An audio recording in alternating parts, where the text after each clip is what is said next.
Road trips had always been our thing. Every summer, my friend Alex and I would pack up his old Jeep, load up on snacks, and hit the open road. It was our way of escaping the monotony of work and life, our shared tradition since high school. This year, we decided to drive through the deserts of the Southwest, exploring the vast emptiness and hidden beauty that stretched for miles under the scorching sun. We were 3 days into our trip, somewhere in the middle of the Arizona desert, when we saw it. The sun was beginning to set, casting long shadows over the cracked asphalt of the highway. We hadn't seen another car for what felt like hours, just endless stretches of desert, dotted with cacti and the occasional rocky outcrop. That's when we spotted it, a car sitting in the middle of the road, its hazard lights flashing faintly in the fading light. It was an old, beat-up sedan, the kind that had seen better days. The driver's door was open and there were no other vehicles or people in sight. "What the hell?" Alex muttered, slowing down as we approached. "Who leaves their car in the middle of the road like that?" I felt a shiver run down my spine despite the heat. Something about the scene felt wrong, like we were stepping into the beginning of a horror movie. "Maybe they broke down and went to get help," I suggested, though I didn't really believe it. "Or maybe it's a trap," Alex said, his voice tinged with nervous laughter. "Like one of those stories where people get ambushed by psychos pretending to need help." I rolled my eyes, but I couldn't shake the uneasy feeling in my gut. "Come on, let's just check it out. What if someone's hurt?" Reluctantly, Alex pulled over to the side of the road and we got out. The desert air was dry and still, the only sound the faint hum of our Jeep's engine.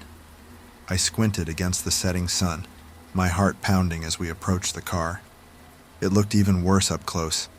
The paint was peeling, and the tires were covered in dust. The engine was off, but the hazard lights were blinking rhythmically, casting an eerie orange glow in the gathering darkness. "Hello?" I called out, my voice echoing in the emptiness. There was no response. I glanced at Alex, who was peering into the back seat through the cracked window. "Dude, there's no one here," he said, straightening up. "Let's just go. This is creepy as hell." But I couldn't leave. Something compelled me to check the car, to make sure there wasn't someone trapped or hurt inside. I walked around to the driver's side, my footsteps crunching on the gravel. The door was hanging open and I hesitated before leaning in, half expecting to find something or someone horrible inside. But there was nothing, just an empty seat, a few fast food wrappers on the floor, and a faint smell of gasoline. I sighed in relief, stepping back. Looks like whoever was here left in a hurry. "Yeah, no shit," Alex said, glancing around nervously. "Let's get out of here." I nodded, ready to head back to the Jeep when something caught my eye. A phone sitting on the passenger seat, the screen glowing faintly in the dim light. I reached in and picked it up, my heart skipping a beat as I realized it was recording a video. "Whoa, look at this," I said, showing it to Alex. "What the hell?" he muttered, leaning in to see. The video showed the interior of the car, the camera facing forward, capturing the dashboard and the view through the windshield. A couple was sitting in the front seats, a man and a woman, their voices low and tense. "We should have turned back," the woman was saying, her voice shaking. "I knew we shouldn't have taken this road." "Calm down," the man replied, though he didn't sound calm at all. "It's just a detour. We'll be fine." The camera shook as the man glanced into the rearview mirror, his eyes widening. "Did you see that?" "See what?" the woman asked, her voice rising in panic. "What did you see?" "Something's following us," he whispered, his voice barely audible. "I swear I saw someone." My heart was pounding as I watched, my eyes glued to the screen. The camera shifted, focusing on the back seat, but it was empty. The man turned the camera back to the front, his hand shaking. "We need to get out of here," the woman said, her voice almost a sob. "Please, just drive." "I'm trying," the man said, his voice tight with fear, "but the car won't start." The video went black for a moment, and when it came back, the man was pointing the camera at himself, his face pale and sweaty. "If anyone finds this, please help us. We're on Highway 50, about 30 miles past the last gas station. I don't know what's happening, but we're trapped. I think someone's out there." The camera panned to the woman, who was crying, her hands covering her face. "Please," she whispered. "Please help us." And then the video ended. I stood there, the phone clutched in my hand, my mind racing. "Alex, this is creepy as hell," he finished, his voice shaking. "Let's go, man. This is bad news." I nodded, but I couldn't take my eyes off the phone. The couple had been terrified, convinced that someone or something was following them. And now their car was here, abandoned in the middle of nowhere. "Should we call the police?" I asked, my voice barely a whisper. "And tell them what? That we found a creepy video in an abandoned car?" Alex shook his head. "They'll think we're messing with them. Let's just go, okay?" I wanted to argue, to insist that we call for help, but I couldn't find the words. There was something about the video, the raw fear in the couple's voices, that made my skin crawl. I glanced around, half expecting to see someone lurking in the shadows, but the desert was empty, silent. "Yeah, okay," I said finally, my voice trembling. "Let's go." We hurried back to the Jeep, my heart racing as I glanced over my shoulder, half expecting to see the couple, or whatever had scared them so badly, following us. But there was nothing, just the empty road and the darkening sky. As we pulled back onto the highway, I couldn't shake the feeling of being watched. I kept checking the mirrors, my eyes scanning the shadows, but the only car on the road was ours. We drove in silence for a few miles. I could see Alex's hands gripping the steering wheel, his knuckles white. He kept glancing at me, then back at the road, like he wanted to say something but couldn't find the words. Finally, I couldn't take it anymore. "What do you think happened to them?" Alex swallowed, his eyes fixed on the road. "I don't know, man. But I don't want to find out." I nodded, staring out the window at the endless expanse of desert. The sun had set completely now, the only light coming from the stars and the faint glow of the moon. "What if they're still out there?" I asked, my voice barely a whisper. Alex didn't answer. He just pressed his foot down harder on the gas, the Jeep speeding up as we raced down the empty highway. We drove for another hour, the tension in the car unbearable. Every time I glanced at the phone, I felt a surge of fear. The image of the terrified couple burned into my mind. I couldn't shake the feeling that something terrible had happened to them, something we couldn't understand. Finally, we saw the lights of a small town in the distance, and I let out a sigh of relief. "Let's stop here," I said, my voice shaky. "We can call the police, tell them what we found." Alex nodded, his shoulders slumping in relief. We pulled into the first gas station we saw, the bright lights a welcome contrast to the darkness outside. I grabbed the phone, my hands shaking as we got out of the car. The gas station was empty, just the two of us and the bored-looking clerk behind the counter. I took a deep breath and dialed 911, my heart racing as I explained what we'd found. The dispatcher listened patiently, asking questions and taking down details. "We'll send someone to check it out," she said finally, her voice calm and professional. "Thank you for reporting this." I hung up, my hands still trembling as I handed the phone back to Alex. He stared at it for a moment, then at me. "Do you think they'll find them?" "I don't know," I admitted, my voice barely a whisper. "I hope so." We sat in the gas station parking lot for a while, neither of us wanting to get back on the road. I couldn't stop thinking about the video, the fear in the couple's voices. What had happened to them? Why had they abandoned their car in the middle of the road, and where had they gone? I kept playing the events over and over in my mind, trying to make sense of what we had seen. It was a quiet town, the kind where everyone knew each other, the kind of place where something like this didn't happen. As the minutes ticked by, I felt the weight of the situation settling in, the reality of what we had stumbled upon. Alex finally spoke, breaking the silence that had settled between us like a thick fog. "We did the right thing, you know. Calling the cops. That's all we can do." "Yeah," I murmured, but I couldn't shake the feeling that there was something more we should have done, something we'd missed.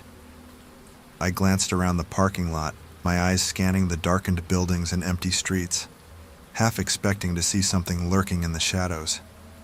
But there was nothing, just the quiet hum of the gas station lights and the distant sound of a dog barking. We decided to stay the night in town, There was a small motel a few blocks down the road, the kind of place where you could park right in front of your room. The clerk barely looked up as we checked in, sliding the key across the counter without a word. Our room was small and musty, the kind of place where you didn't want to think too much about the cleanliness of the sheets. I tossed the phone onto the bed, the sight of it making my stomach churn. "I can't believe this is happening," I muttered, running a hand through my hair. "What if they're out there, Alex? What if they're hurt?" He sighed, sitting on the edge of the bed. "We did what we could, man. The cops will handle it. There's nothing more we can do." I nodded, but his words felt hollow, like he was trying to convince himself as much as me. We were both exhausted, the adrenaline from earlier fading and leaving behind a bone-deep weariness. I lay down on the bed, staring up at the ceiling, my mind racing. I must have dozed off at some point, because the next thing I knew, I was jolted awake by a loud banging on the door. I sat up, my heart racing, glancing at the clock. It was past midnight. Alex was already up, peering through the peephole. "It's the police," he said, his voice tight with anxiety. I scrambled out of bed, my heart in my throat, as he opened the door. A tall, stern-looking officer stood there, his hand resting on the holster of his gun. Behind him, another officer was standing by a squad car, its lights flashing in the darkness. "Are you the ones who called about the abandoned car?" the officer asked, his voice calm but authoritative. "Yes, sir," Alex said, his voice shaking slightly. "We found it on the highway a few hours back." The officer nodded, glancing between us. "Can you come with us? We need you to show us exactly where it was." I exchanged a glance with Alex, my stomach churning with anxiety. Sure, yeah, of course." We followed them out to the parking lot, climbing into the back of the squad car. The drive back to the highway felt surreal. The dark, empty road stretching out before us like a black ribbon. I kept glancing out the window, half expecting to see something, or someone, lurking in the shadows. When we finally reached the spot where we'd found the car, my heart sank. It was gone. The road was empty, the only sign that anything had been there, the faint tire marks on the asphalt. "Are you sure this is the place?" the officer asked, his eyes narrowing. "Positive," Alex said, his voice strained. "It was right here, I swear." I nodded, my throat dry.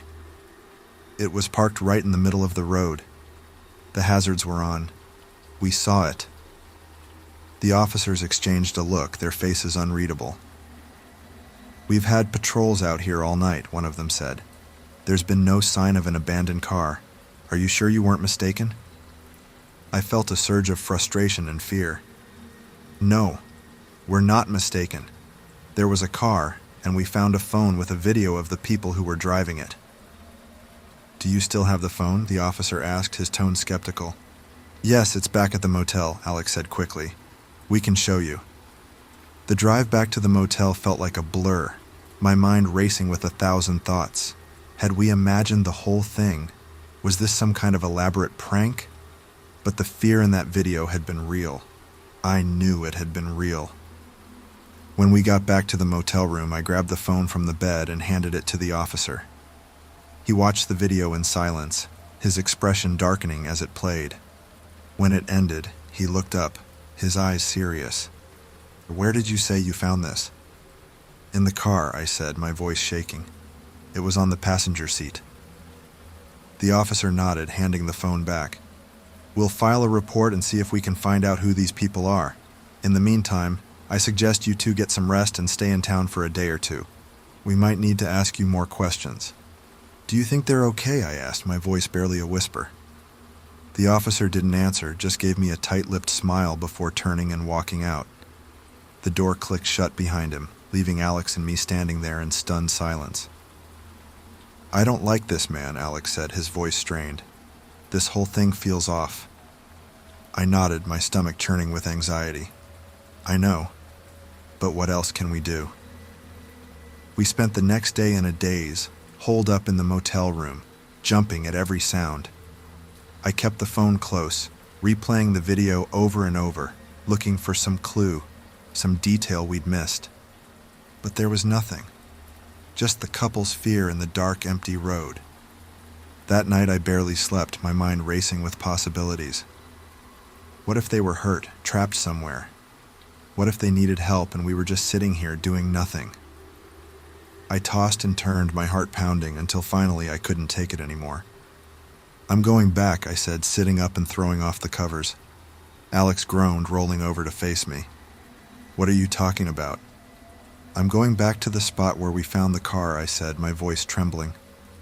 "I need to know what happened." He stared at me like I'd lost my mind. "Dude, no. That's insane. What if something happens to you?" "Something already happened, Alex," I snapped, my voice shaking with frustration. "We saw it. We have to do something." He sat up, rubbing his face. "And what if it's a trap? What if it's not safe?" I took a deep breath, my heart pounding. "I don't know, but I can't just sit here and do nothing." He looked at me for a long moment, his eyes dark and troubled. Finally, he sighed, swinging his legs over the side of the bed. "Fine, but we're going together." We drove back to the highway in silence, the dark, empty road stretching out before us like an ominous omen. My hands were shaking on the steering wheel, my mind racing with possibilities. What if we found something? What if we didn't? When we reached the spot where we'd found the car, I pulled over, my heart in my throat. The road was empty, just like before, but something felt different. The air was heavy, like the desert itself was holding its breath. We got out, the silence pressing down on us like a weight. I glanced around, my eyes scanning the darkness, half expecting to see the couple, or something else, lurking in the shadows. But there was nothing, just the faint rustle of the wind and the distant howl of a coyote. "What now?" Alex whispered, his voice tight with fear. I didn't know. I just knew I had to be here, had to see it for myself.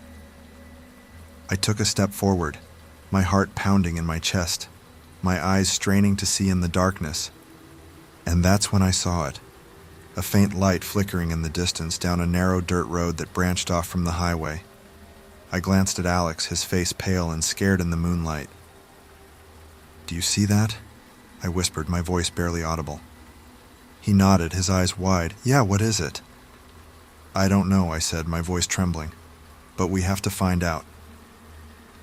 We made our way down the dirt road, our footsteps crunching softly in the gravel. The light grew brighter as we got closer, the faint outline of a small, dilapidated building coming into view. It looked like an old gas station, long abandoned, the windows broken and the paint peeling. The light was coming from inside, flickering like a candle. I felt a chill run down my spine as we approached, my heart pounding in my chest. "Are you sure about this?" Alex whispered, his voice tight with fear. I wasn't, but I nodded, my eyes locked on the building. "We need to know." We stepped inside, the door creaking loudly in the silence. The interior was dark and musty, the air thick with the smell of dust and decay. The light was coming from a single candle, sitting on the counter, casting long, eerie shadows on the walls. And then I saw it. The phone. The same phone we'd found in the car, sitting on the counter, its screen glowing faintly in the darkness. I reached out, my hand trembling, and picked it up. There was a new video. My heart was racing as I pressed play, my hands shaking so badly I could barely hold the phone. The screen flickered, the image coming into focus. It was us, standing in front of the car, staring at the phone, our faces pale and scared in the dim light. "What the hell?" Alex whispered, his voice shaking. The video continued, showing us walking back to the Jeep, driving away. My heart was pounding, my mind racing. How was this possible? Who had recorded this? The video ended with a shot of the empty road, the abandoned car in the distance. I stared at the screen, my mind reeling. And then the phone buzzed, a single message appearing on the screen. "Go home." I dropped the phone, my heart racing, my hands shaking. Alex stared at me, his face pale and terrified. "We need to get out of here," I whispered, my voice barely audible. He nodded, his eyes wide with fear. We turned and ran, sprinting back to the Jeep, our hearts pounding in our chests. We didn't stop until we were back at the motel, the phone still clutched in my hand. I didn't know what was happening, didn't know who or what was behind it. But I knew one thing, we were in way over our heads. We left the next morning, driving straight through without stopping, the phone buried deep in my bag.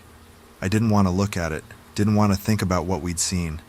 But the fear stayed with me, gnawing at the edges of my mind, a constant reminder of the darkness lurking just beyond the edge of the road. I haven't taken a road trip since, I can't. Every time I think about it, I remember that abandoned car, the fear in the couple's voices, and the message on the phone. I don't know what happened that night. Don't know if the couple made it out alive, or if they're still out there, somewhere in the darkness, waiting.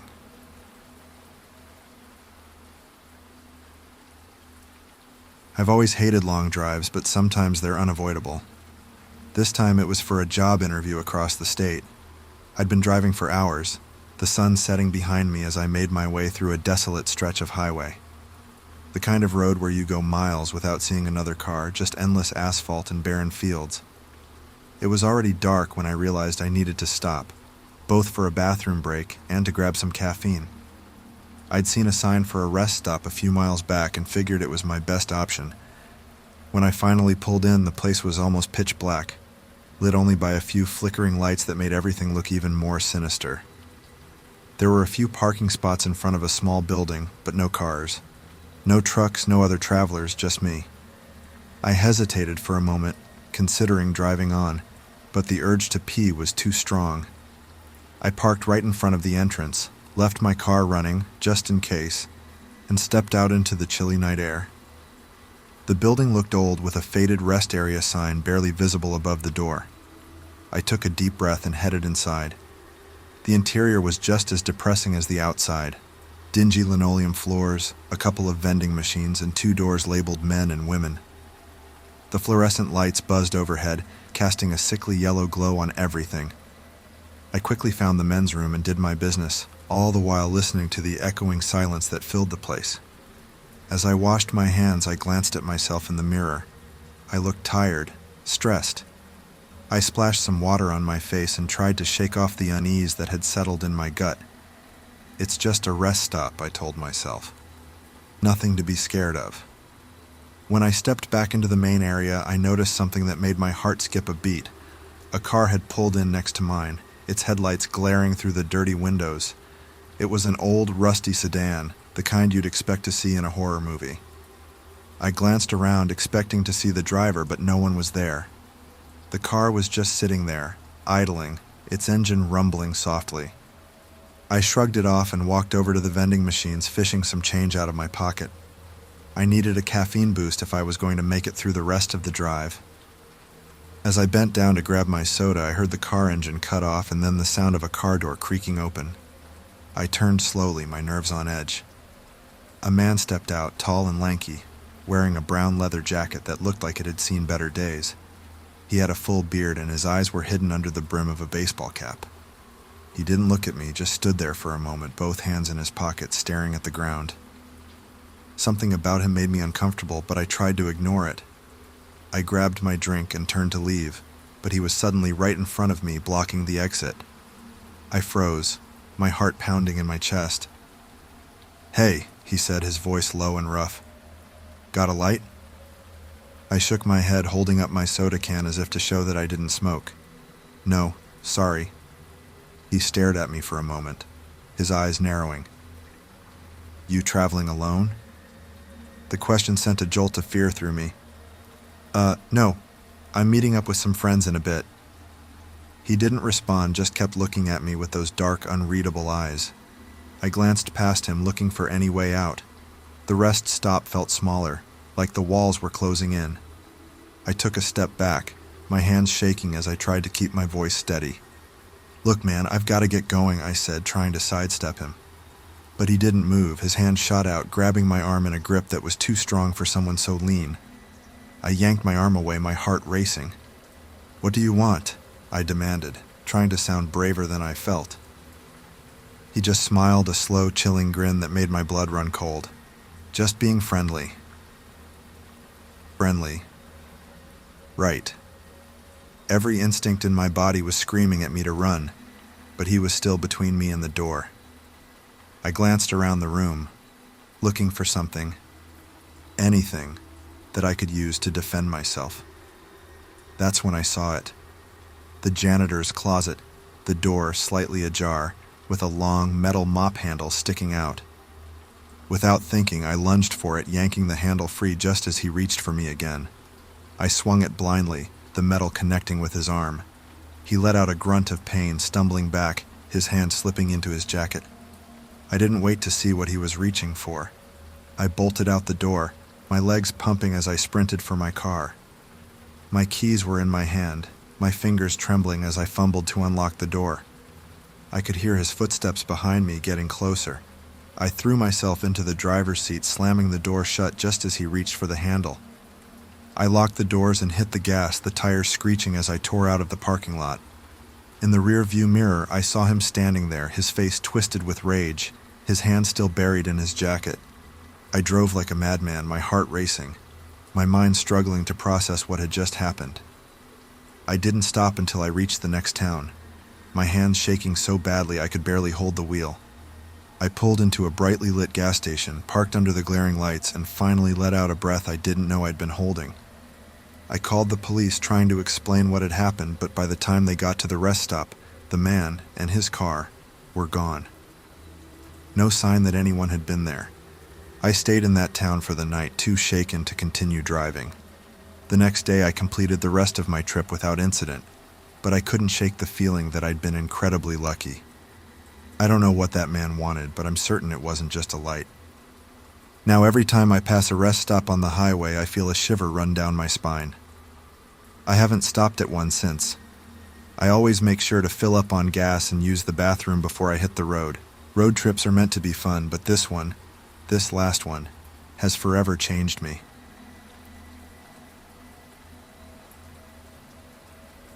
My sister and I have always loved road trips. There's something about the freedom of the open road, the promise of new places, and the thrill of the unexpected that keeps us coming back every summer. Last year we decided to do something different, taking a longer, more winding route through the Midwest, stopping at small towns and exploring the countryside. It was supposed to be an adventure, a way to make the most of our summer before she headed off to college and I started my new job. We had it all planned out. A scenic drive, quirky diners, and cheap motels along the way. Everything went smoothly for the first few days. We drove through rolling hills, past endless fields of corn and soybeans, stopping at little towns where time seemed to have stood still. It was perfect, the kind of trip we'd remember for years. But on the fourth day, things started to change. We'd been driving for hours, the sun setting behind us as we made our way through yet another deserted stretch of highway. There was something eerie about the emptiness of it all. The long, straight road with no cars in sight, the flat fields stretching out to the horizon. It felt like we were the only people left in the world. Maybe we should find a place to stay for the night, my sister Lily suggested, her voice breaking the silence. She was staring out the window, her expression thoughtful. I nodded, my eyes scanning the road ahead for any sign of civilization. Yeah, I'm getting tired. Let's see if there's a motel around here. We drove on for another 20 minutes before we saw it. A small, run-down motel at the edge of the highway, its neon sign flickering in the gathering darkness. Motel Pinecrest, it read in faded, peeling letters. It looked like it hadn't been updated in decades, the kind of place that probably had a permanent smell of stale smoke and mildew. I don't know, I said, glancing at Lily. This place looks sketchy. She shrugged, a tired smile tugging at her lips. It's either this or sleeping in the car, and I'm not spending another night in the back seat. She had a point.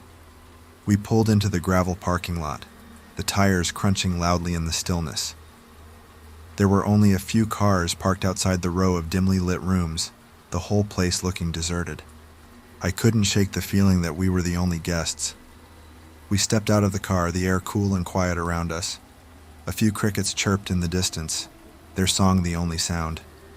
I felt a shiver run down my spine, but I brushed it off, telling myself I was just tired. The front office was a tiny, cluttered room filled with dusty brochures and a counter covered in stains. A bell sat on the counter, and I rang it hesitantly. A moment later, a man appeared from a back room. He was in his 60s with thinning gray hair and a name tag that read Tom. He gave us a friendly, if somewhat strained, smile. "Evening," he said, his voice raspy. "You folks need a room?" "Yes, please," Lily replied, her voice a little too cheerful. She'd always been the one to try and make the best of every situation. Tom glanced at the sign-in sheet, then back at us. "We don't get many visitors around here. Not a lot of folks travel this road anymore." I forced a smile. "Yeah, we just needed a place to crash for the night." He nodded, pulling a key off the wall behind him. "Room 7, he said, sliding it across the counter. "Second to last on the right."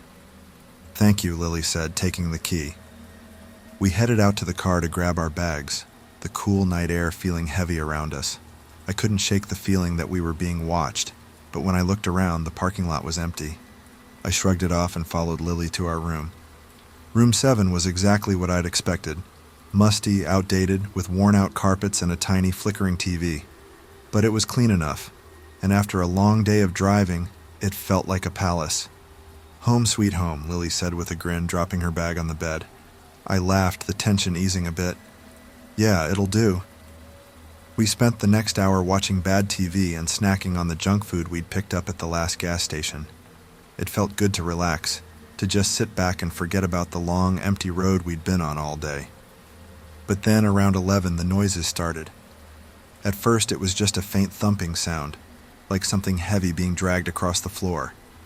I glanced at Lily, who looked just as confused as I felt. "What is that?" she asked, her voice barely a whisper.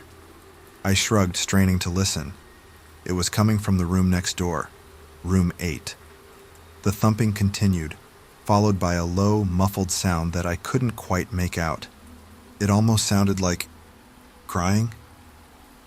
"I'm sure it's nothing," I said, trying to sound calm. "Probably just someone moving furniture or something." Lily nodded, but I could see the unease in her eyes. We tried to ignore it, turning the volume on the TV up a little, but the noises didn't stop. They got louder, more erratic, the crying turning into what sounded like muffled screams. "Okay, that's definitely not normal," Lily said, her voice trembling. I got up, pacing the small room. "Maybe we should call the front desk." She nodded, and I grabbed the phone, dialing the number on the card next to it. It rang and rang, but no one picked up. I glanced at the clock. It was past midnight now, and the front office was probably closed. "What do we do?" Lily asked, her eyes wide with fear. I hesitated, my heart pounding. Maybe we should check it out." She looked at me like I was crazy, but I could see the curiosity in her eyes too. We'd always been the adventurous type, the kind of siblings who couldn't resist exploring every creepy, abandoned place we came across. This was different, though. This felt wrong. But we went anyway. I grabbed the key and we slipped out of our room, the cool night air sending a shiver down my spine. The parking lot was still empty, the whole place silent except for the faint sounds coming from room 8. We crept down the walkway, our footsteps barely audible on the concrete. The door to room 8 was closed, the curtains drawn tight. I hesitated, glancing at Lily, who nodded. I knocked softly, my heart racing. "Hello?" I called, my voice barely more than a whisper. There was no answer, just the sound of something scraping against the floor. I swallowed hard, my hand trembling as I reached for the doorknob. It turned easily, and I pushed the door open, my breath catching in my throat. The room was empty. I blinked, my mind struggling to process what I was seeing. The bed was made, the TV off, the lights dim. There was no sign of anyone having been there, no luggage, no personal items. But I felt a sense of something wrong. "What the hell?" Lily whispered, her voice shaky. I stepped inside, my heart pounding in my chest. The room felt cold, colder than it should have been, and I couldn't shake the feeling that we weren't alone. I moved further in, glancing around, my eyes scanning every corner for any sign of what we'd heard. And then I saw it. There in the corner was a single shoe. It looked old, worn, like it had been there for a long time. I frowned, stepping closer, my pulse racing. I reached down, hesitating for just a moment before picking it up. It was a child's shoe. My stomach twisting in knots. What was a child's shoe doing here, in this empty room? I turned it over in my hand. noticing a faint stain on the sole, something dark, almost black. "Let's get out of here," Lily said, her voice shaking. I nodded, dropping the shoe like it had burned me. We backed out of the room, our hearts pounding in unison. I glanced at the door as we left, the number 8 glaring at me in the dim light. We practically ran back to our room, slamming the door shut behind us. My mind was racing, trying to make sense of what we'd just seen. The noises, the empty room, the shoe. It didn't add up. We spent the rest of the night sitting on the bed, wide awake, the TV playing softly in the background. I kept glancing at the door, half expecting something to burst through it. But nothing happened. The night stretched on, slow and silent, until the first light of dawn crept through the curtains. We packed up as soon as the sun was up, neither of us speaking. I left the key on the dresser, not bothering to check out at the front desk. We just wanted to get out of there, to leave that strange, oppressive place behind.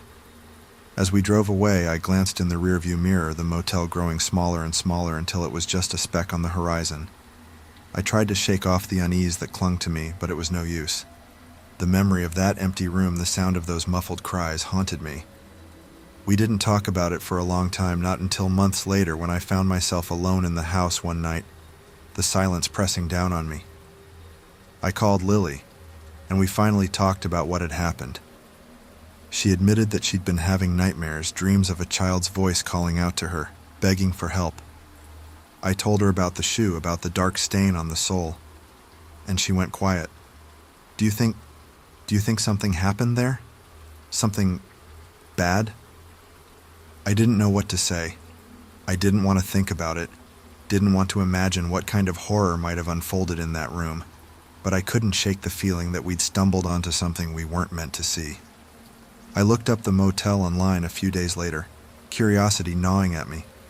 There wasn't much, just a few bad reviews and a couple of grainy photos. But then I found an old news article, buried deep in the search results. It was from 15 years ago, about a couple who'd gone missing while staying at a motel on that same highway. They'd been traveling with their young daughter, who was found wandering the road miles away, disoriented and unable to remember what had happened. The motel had been investigated, but nothing was ever found. No trace of the couple, no evidence of foul play. It was like they'd vanished into thin air. I stared at the screen, my heart pounding in my chest. Room 8. That's where they'd been staying. I never told Lily about the article. She didn't need to know. But sometimes, when I'm alone at night, I think about that empty room, about the shoe lying in the corner, and I wonder what we would have found if we'd stayed just a little longer, if we'd listened just a little closer.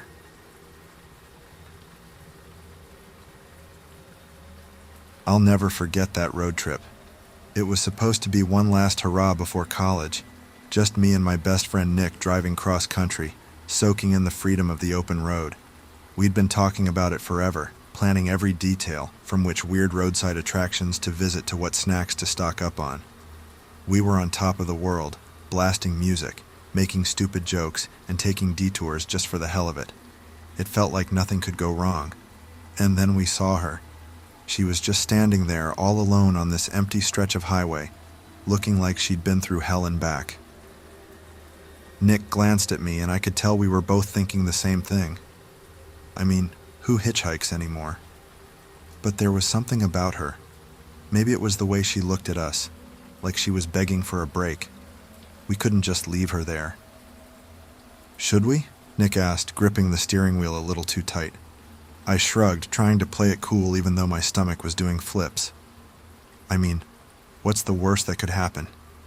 Nick sighed and pulled over, the tires kicking up a cloud of dust as we came to a stop.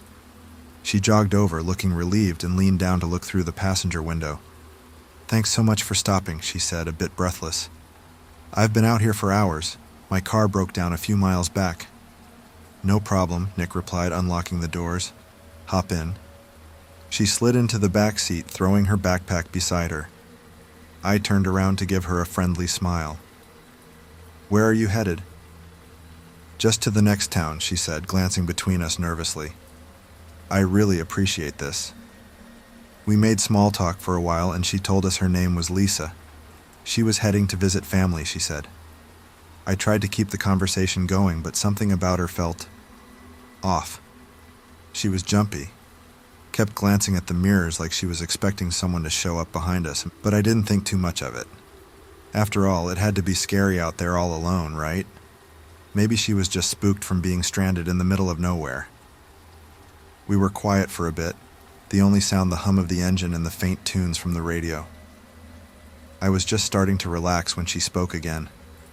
"So how's your mom doing, Mike?" I swear my heart nearly stopped. I turned around so fast I almost gave myself whiplash. "What did you say?" She smiled, but it wasn't a friendly smile. It was like she knew something I didn't. I said, "How's your mom doing?" I just stared at her, my mind racing. I hadn't told her my name. Hell, I hadn't even mentioned my mom. I glanced at Nick, hoping he'd jump in and say something, but he looked just as confused and freaked out as I felt. She's fine," I stammered, even though my mom had been gone for 2 years. It was a reflex, I guess, because I didn't know what else to say. Lisa nodded like she knew everything. Must have been tough losing her like that. And that's when I knew something was seriously wrong. My mom had passed away 2 years ago, and I hadn't said a word about it to anyone, let alone this stranger in the back seat. I felt my skin crawl, my heart pounding in my ears. This wasn't normal. How do you know that?" I asked, my voice shaking. She just leaned back, still smiling. "I know a lot of things, Mike. I know you and Nick have been friends since middle school. I know you're headed to UCLA and Nick's going to Berkeley. I know your favorite song is Bohemian Rhapsody and that you're terrified of heights." I felt like I was going to be sick. This was impossible. She was talking about stuff I hadn't told anyone, stuff I didn't even tell Nick. My palms were sweaty, and I could barely breathe. "Nick, pull over," I managed to say, my voice trembling. "Pull over right now." He didn't need to be told twice. He swerved to the side of the road, the car skidding to a stop. I turned around to face her, my hands shaking so badly I could barely grip the seat. "Get out," I said, trying to keep my voice steady. "Get out of the car." But she didn't move. She just sat there looking at me like I was the crazy one. "Why are you in such a hurry, Mike? We're just getting to know each other." I could feel my heart racing and my hands were clenched into fists. "Get out!" I shouted, reaching for the door handle. But before I could pull it, the car's interior lights flickered, and then everything went dark. The engine died, the headlights blinked off, and we were plunged into total darkness. I could hear Nick fumbling with the keys, cursing under his breath as he tried to restart the car. My heart was pounding so hard I thought it might burst. "Please, just get out," I whispered, my voice breaking. I was scared out of my mind, and I didn't care if I sounded desperate. I just wanted her gone. She leaned forward, her face inches from mine. "You picked me up, Mike. You invited me in." I felt like I was going to throw up. My hands were shaking, and I was so scared I could barely think.